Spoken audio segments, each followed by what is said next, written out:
I usually hate going straight after people who've experienced a system and experienced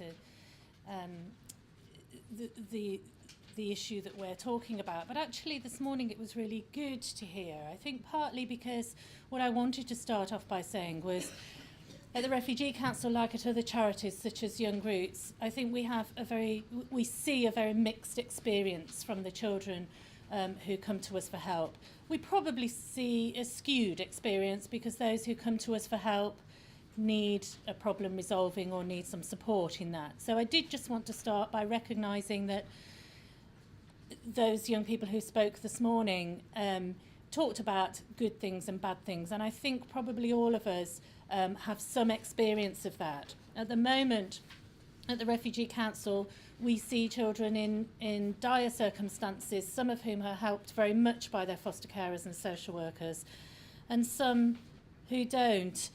Before I came to the Refugee Council, almost 15 years ago, I worked in the Social Services Department assessing and placing young people who'd come seeking refuge from other countries, and we placed them with foster carers, and you knew the good ones. You know, it's not difficult to spot them, and that's not saying that the academic work that my esteemed colleagues here isn't worthy, but there is something about a good relationship that is quite easy to witness.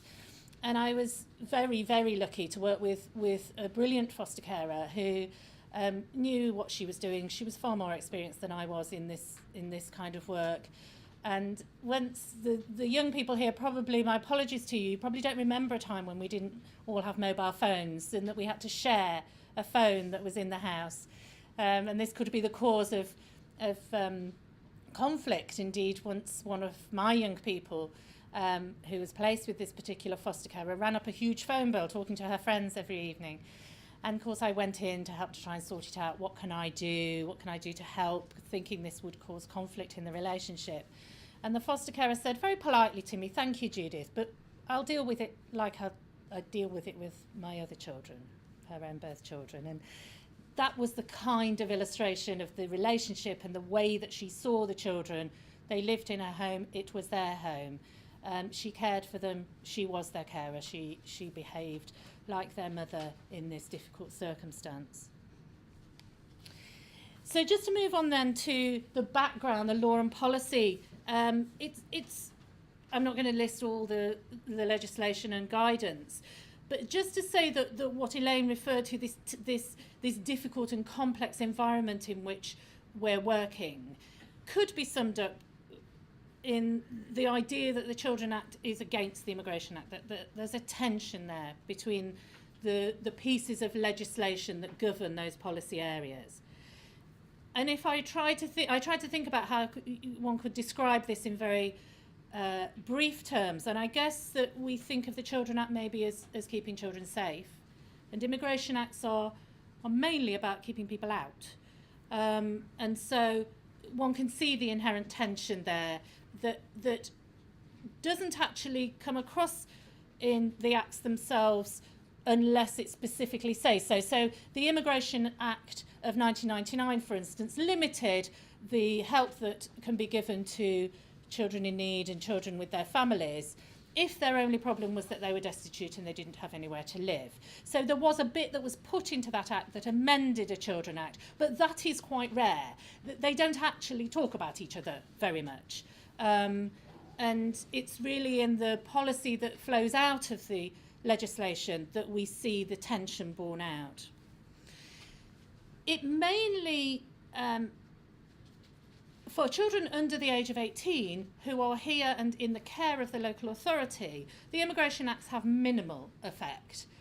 I don't think we should underestimate the perception that is given by the fact that there is this tension and the fact that the children who are being looked after by the local authorities are under immigration control. But I think in working in this area and looking at it, my observation would be that would mainly be about a perception whilst the children are under 18. Particularly if they're in an asylum system, as many of them will be. So they're protected in terms of not getting thrown out of the country by the fact that they're in an asylum system and the fact that they're under 18.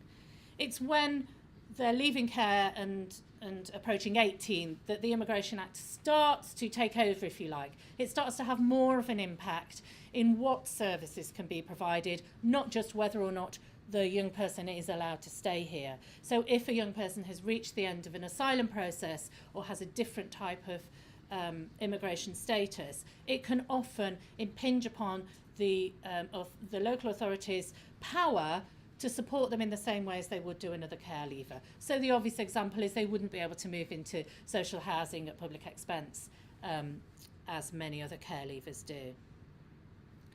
I've written here, asylum is the main protector, and that's because actually those children who are in the asylum system can't be removed and won't be under the threat of removal while they're under 18.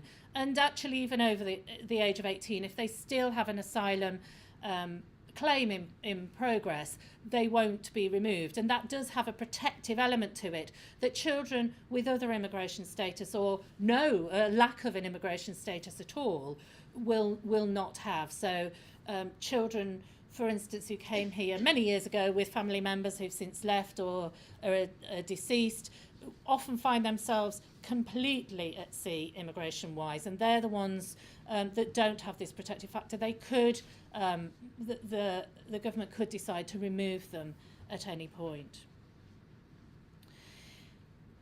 Parental responsibility is something that I've worried about for many, many years, and the situation is no better than it was when I came into this field of work more than 20 years ago. There is no one in the main for a separated child to exercise parental responsibility on behalf of a separated child in this country. The few children who are in care, not looked after, accommodated, looked after, do have someone, and if a court has ordered a child to have such a status, then there is that protection for them. But for the vast majority of these children, there is no one to exercise parental responsibility for them. And of course, there's no one to ask whether or not we should provide someone with parental responsibility, because most of the time we're not in touch with the children's parents. So moving on then, children. Well, how do we treat children in this situation? What's the response of children's services? Age disputes will probably be top of the list for most people in this room in terms of the difficulties that causes. And it's not just, of course, there's a big problem when a local authority or the Home Office has decided that someone is over the age of 18 and not a child at all. And that's a huge problem with great implications that I could, and if you let me, we'll talk about all day long, but I don't think that's unfamiliar territory for you. There is also a big problem for children who are believed to be older than they are, and it usually is a belief that a child is older than they state. Still treated as a child, but treated as 17 rather than 15. And that's a huge problem and is a little bit more hidden, really, in terms of policy focus. So that's one of the ways, the initial ways in which we start to treat these children very differently because of their otherness, because they don't arrive with a British birth certificate or a birth certificate of the type that's recognised in this country. We treat them differently from the start, and we often question their age, sometimes legitimately, often as a matter of course. The second bullet point I've put here is also not a new problem. I think probably an increasing problem in some areas. And this is a gatekeeping measure, really. And I think it's very, very telling. It's a very telling gatekeeping measure when an agency such as ours or other charities in the room will try and refer a young person to a local authority to be looked after, and the local authority's response is they need to go and claim asylum. It's very telling because the Children Act doesn't say you need to go and claim asylum before you get a service. So why, and I would invite this question to be discussed later on really, why do we do that? Why do we think they need to claim asylum before we can look after them? Do we not see a child in front of us? Do we see a migrant first? I think it's a really revealing issue when we come across this, and others in the room I'm sure will have had the same. There are other gatekeeping measures, such as you're not in my area, You have a relative who can look after you, and some of the children may well have a relative who can look after them, but it's still the local authority's business to find out whether or not that's an appropriate placement. So other measures which I've talked about as gatekeeping, because I think it is. I think that some of it isn't ignorance. I think some of it is sort of pressures on local authorities to make sure you only look after anybody who you absolutely have to. And increasingly, we find the courts having to intervene in that kind of issue. I would say the service is often not based on children's rights. And I think that's probably true of a lot of social work. And I don't know that it's particular to these children. And of course, many children, many British children and other children not subject to immigration control don't know what their rights are. But I think it's hard for policymakers and NGOs, when we try to think in a children's rights way, that we know a service isn't delivered with a background of children's rights. And so there is a little bit of tension there as well. And like I say, I don't think it's solely about these children, but I think it does affect these children. How do we treat migrants? I've got lots of notes written down here. I'm from the Refugee Council. I think you'd expect me to have. So I'll whiz through them a little bit. Legal aid restrictions is at the top of the list for a reason. I think it's one of the most important things.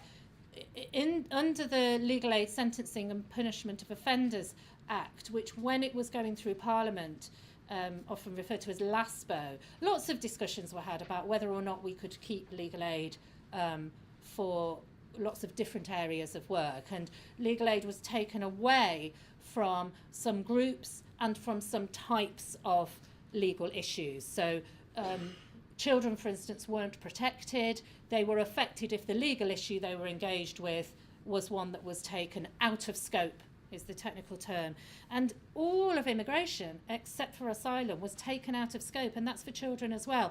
And I still come across, it's 18 months now since the Act was implemented, and I still come across people who can't quite believe that. We are a Western industrialised nation with a democracy and the rule of law, and we consider, and other people from other countries consider us to see our courts and court processes as very important, and yet we don't allow children with an immigration problem to access them with help.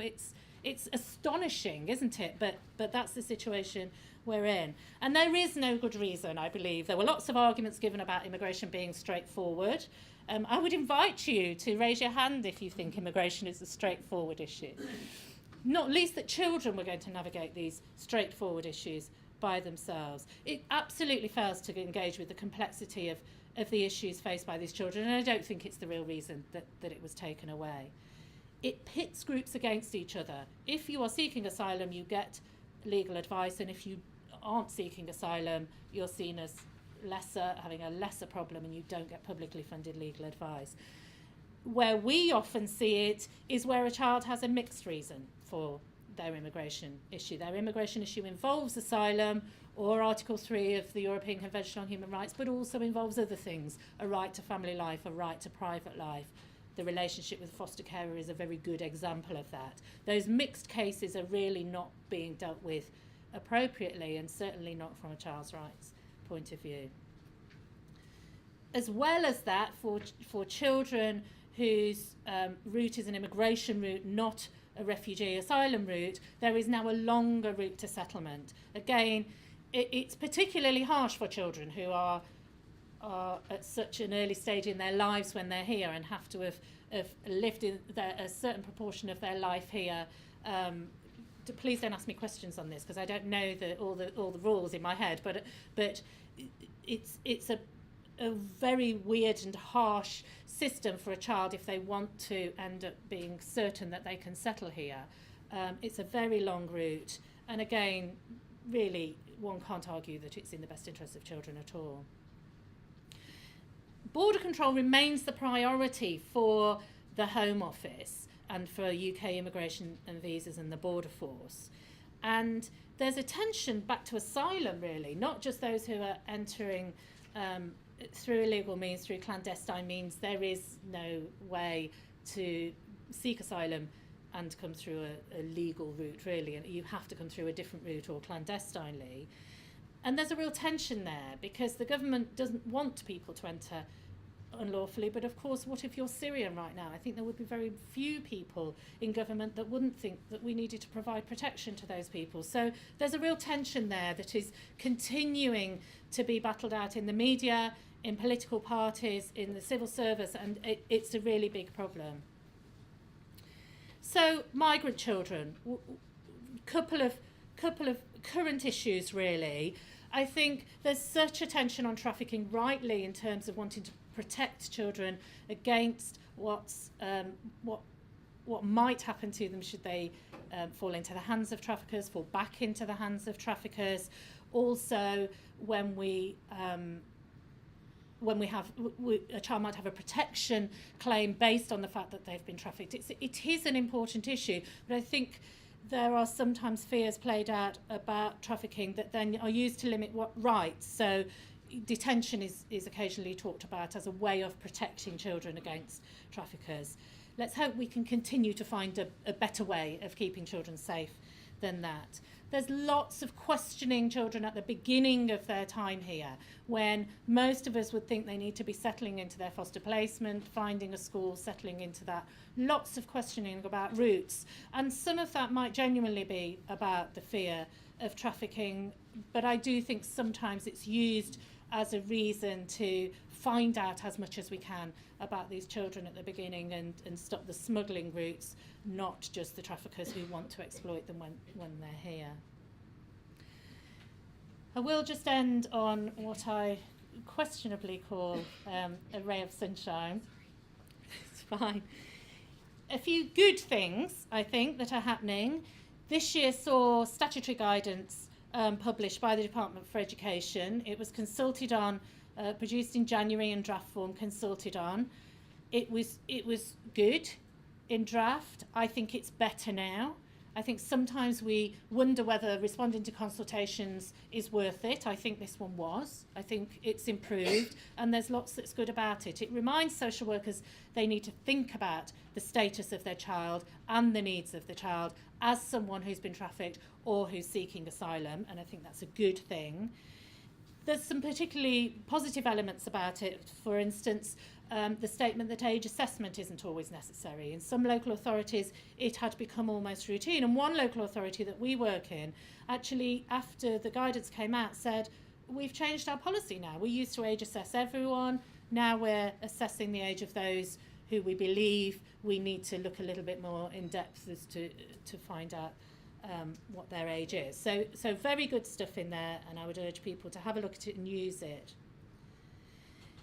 I refer here to the recognition rate. That's the recognition rate for asylum. Traditionally, the fewer young children, a lower proportion of children have been recognised as refugees under the 1951 Convention than the overall asylum population. That is still the case, but the gap has closed hugely over the years since statistics have been collected. In 2009, for instance, fewer than 10% of asylum applications from children resulted in them getting refugee status. In 2013, that was over 25%. So that's really leaped in 5 years. And I think whilst some of that will be about countries of origin and information we have about those countries, some of that is probably a better system of thinking about child persecution, interviewing children. There's a way to go. There's a long way to go, but I think that there are good elements of the asylum system that should be recognised. I said I could talk all day about age assessment, so I've given myself the luxury of ending on it. There's work in progress. I'm involved with it. Others in the room are involved with it.